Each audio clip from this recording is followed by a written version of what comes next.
Comment te sens-tu, toi, face à la prise de risque? Alors le risque, on voit souvent ça comme quelque chose d'énorme, un saut dans le vide, mais c'est peut-être un peu plus subtil que ça. Et puis surtout, à force de rester exactement là où tu es, à éviter tout ce qui te déstabilise, eh bien le risque, c'est peut-être de t'éloigner un peu de toi. Bonjour et bienvenue, je m'appelle Laura, j'accompagne les femmes de plus de 50 ans qui souhaitent ouvrir un nouveau chapitre de leur vie. Je les aide à structurer cette transition et à poser des actions concrètes pour atteindre leurs objectifs. Alors, quand on pense au risque, on a souvent tendance à penser à quelque chose d'extrême, de quelque chose de dangereux, incertain, instable. Et puis, tout naturellement, eh bien, on a tendance, face au risque, eh bien, à réfléchir, à se poser beaucoup de questions, à se protéger, se sécuriser et à reculer devant le risque. Mais le risque, ce n'est pas forcément quelque chose d'extrême. C'est surtout prendre des décisions, faire des choix, passer à l'action dans des choses qui ont un réel impact dans notre vie. Et cet impact, il peut être effectivement négatif ou positif. Il y a effectivement une part d'inconnu, il n'y a aucune garantie. Et surtout, il y a un enjeu derrière. Et c'est pour ça qu'on a souvent du mal à passer à l'action dans des choses qui comptent réellement pour nous et qui pourraient avoir des conséquences importantes, telles que par exemple se repositionner professionnellement, reprendre sa place au sein d'une relation, dire enfin non quand on a tendance à trop dire oui et que ça nous coûte, à penser peut-être un peu plus à soi. Mais à force de ne pas prendre de risques, de ne pas passer à l'action dans les choses qui sont importantes pour nous, eh bien peut-être qu'on a tendance à se désengager de notre propre vie. Alors si tu ne passes pas à l'action dans des choses que tu estimes risquées, ce n'est pas parce que tu n'es pas courageuse, mais c'est bien dû aussi au fonctionnement naturel de ton cerveau. Je te le rappelle, ton cerveau il veut une chose, eh bien que tu sois en sécurité. Alors, il y a deux zones de ton cerveau qui vont être présentes face à un risque. Eh bien, il y a ton cortex préfrontal qui, lui, est là pour te projeter dans l'avenir, planifier, organiser, prendre du recul. Et puis, tu vas avoir l'amygdale. Alors, l'amygdale, elle, c'est la zone du danger. C'est elle qui tire l'alarme, l'alerte face à un danger. Et face à un risque, à un danger potentiel, eh bien, elle va avoir une influence beaucoup plus importante que ton cortex préfrontal. Et c'est elle, en gros, qui va influencer beaucoup la décision face à ce danger potentiel pour toi. Ton cerveau aussi, il a une capacité effectivement à se projeter, mais toujours dans ce but de te sécuriser. Il va toujours te projeter dans les pires scénarios possibles. Si bien que tu vas te poser des questions du genre mais si je me trompe, et puis alors là il y a plein de choses qui vont arriver absolument inimaginables, enfin si imaginables pour le coup, mais potentiellement peu probable que ça arrive. Euh, donc si je me trompe et si je regrette, bon voilà, tout un film en fait va t'apparaître sans raison. Sans raison, oui, c'est pas rationnel. Et puis, tu as aussi les biais cognitifs qui vont venir t'aider à résister devant la prise de risque. Alors là, on en a plein hein, de biais cognitifs, mais là, tu en as deux importants qui vont agir. Eh bien, tu as le biais de négativité. Il faut savoir que ton cerveau est plus sensible. Il retient davantage tout ce qui est négatif plutôt que tout ce qui est positif.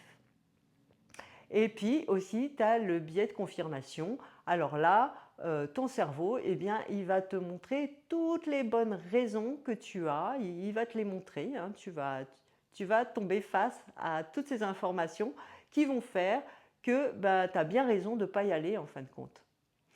Voilà, donc tu vois que tu n'es pas aidé par ton cerveau et que ça crée une sacrée résistance face à la prise de risque. Mais qu'en même temps, cette perception que tu as du risque, eh bien, elle est extrêmement déformée.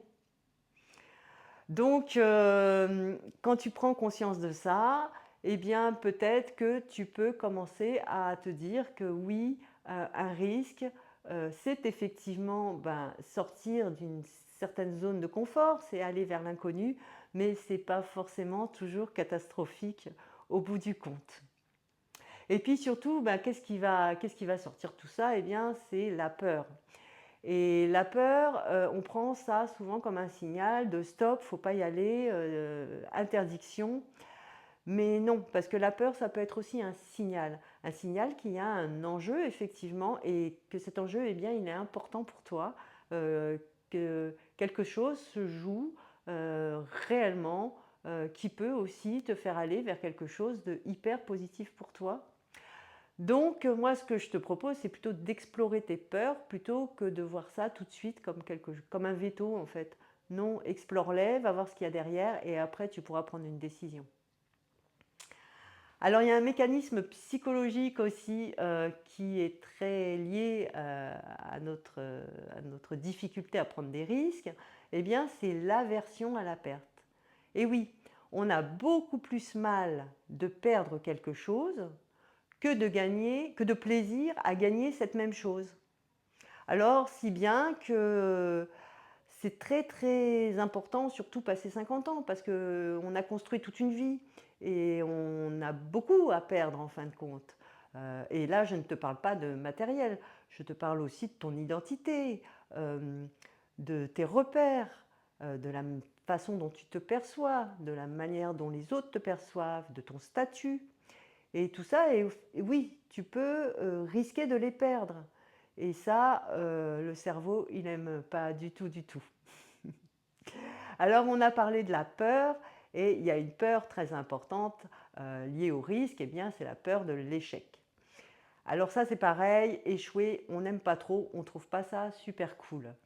Bah oui, parce que ça nous met face à nos limites et à l'idée qu'on se fait de nous-mêmes et de nos capacités. Donc échouer, si on peut éviter, on préfère. Mais pour autant, là, je t'invite à voir vraiment l'échec autrement.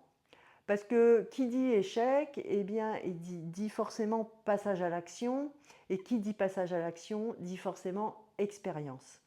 Et d'une expérience, tu vas toujours en tirer quelque chose, tu vas toujours en tirer des leçons, et ça te permettra eh bien, d'avancer, d'évoluer vers ce qui compte vraiment pour toi. Donc vois vraiment l'échec comme un apport, c'est pas qu'il soit forcément souhaitable, mais parfois, eh ben oui, c'est rare d'oser des choses et de ne pas échouer. Ça fait partie du risque. Et parfois c'est tant mieux parce qu'on apprend des choses et ce qu'on va en tirer eh bien, va nous permettre eh bien, d'avancer par la suite. Donc, je t'invite à voir ta perception de l'échec différemment et puis là aussi, bah, d'aller le côtoyer et puis de le vivre et tu vas voir que ça va être positif. Alors, on dit qu'effectivement, prendre des risques, c'est prendre le risque de perdre des choses. Mais ne pas prendre des risques, euh, c'est aussi potentiellement eh bien, perdre des choses importantes. Alors déjà, perdre beaucoup d'énergie.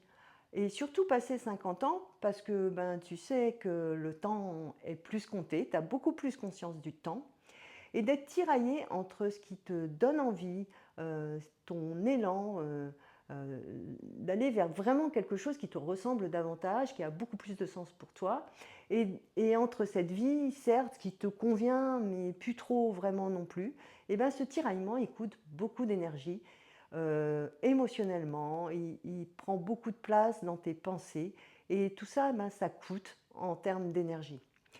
Et puis, ça va te coûter aussi en termes de confiance en toi. Parce qu'à force de ne pas oser, tu vas te sentir incapable. Tu vas dire, tu vas avoir une mauvaise image de toi à force. Tu vas te dire, ah bah oui, je veux des choses, mais j'ose pas y aller. Alors je suis vraiment incapable. Et puis, ben là, oui, ta confiance en toi, et ben peu à peu, elle va s'effriter. Et puis, ça va te coûter aussi en estime de toi. Parce que, justement, tu ne seras pas vraiment en cohérence avec ce que tu veux. Et du coup, tu ne te sentiras pas aligné. Et tu vas perdre effectivement en estime de toi aussi. Donc, ça vaut peut-être le coup de penser aussi eh bien, à tout ce qu'on peut perdre, à ne pas oser, à ne pas risquer. Alors le but, ce n'est pas évidemment de prendre des risques pour prendre des risques. Ce n'est pas du tout de se mettre en danger, pas du tout. Le but, c'est toujours le même, c'est évoluer vers ce qui est vraiment important pour toi, c'est avancer vers du sens.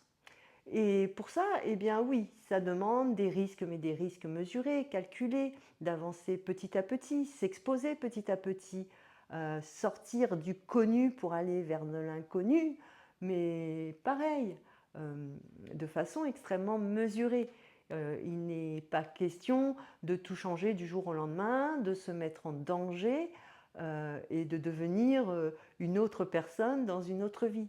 Ce n'est pas du tout là le propos. Mais prendre des risques, oui, c'est oser sortir de ce qui est connu et donc du coup, eh bien, voilà, de ne pas savoir forcément ce qui nous attend derrière. Et c'est aussi chouette, c'est aussi ça, vivre, et c'est ça, découvrir et se découvrir aussi. Je te remercie beaucoup de m'avoir écouté. Si tu as envie de commenter, eh bien n'hésite pas, je serai super contente de lire tes commentaires. Pense à me mettre un petit like si tu as aimé, ce serait super cool. Et puis si tu as envie de partager tout ça avec une amie, ben, n'hésite pas à lui partager la vidéo. Moi, tu peux me retrouver aussi sur mon site objectifnouvellevie50plus.com, sur Instagram, sur Facebook. Je te mets les petits liens en dessous de la vidéo. Et puis, il ne me reste plus qu'à te souhaiter une très belle journée ou une bonne soirée. Salut!